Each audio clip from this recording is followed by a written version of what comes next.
मी प्रसाद. सकाळी उठलो, उरकलं सगळं. सकाळी अशी मस्त फ्रूट प्लेट हातात आली. घरी राहायचे फायदे, बाकी काही नाही. मग व्हिडिओत दिसतोय तेवढाच अभ्यास केला.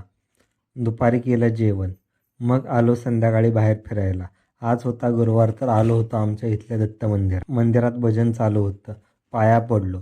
जेव्हा आपण घरी असतो तेव्हा आपल्याला वाटतं की बाहेर जायचं आहे, बाहेर जायचं आहे. पण जेव्हा आपण बाहेर असतो तेव्हा आपल्या घरची किंमत कळते. मग घरी आलो. लागली होती भूक. मग काय खायचं, काय खायचं? काढली गाडी. घरचे बोलत होते घरचं खा, घरचं खा. पण आपल्या अंगात मस्ती अजून काय. आज होता गुरुवार, मग व्हेजच खावं लागणार. मग गेलो आमंत्रणमध्ये. दादांना बोललो की व्हेज हक्का नूडल्स द्या, सिंपलवाले. व्हेज चायनीजमध्ये मला इथलंच चायनीज आवडतं. मग घेतलं पार्सल, आलो घरी. खाल्लं मस्तपैकी चायनीज.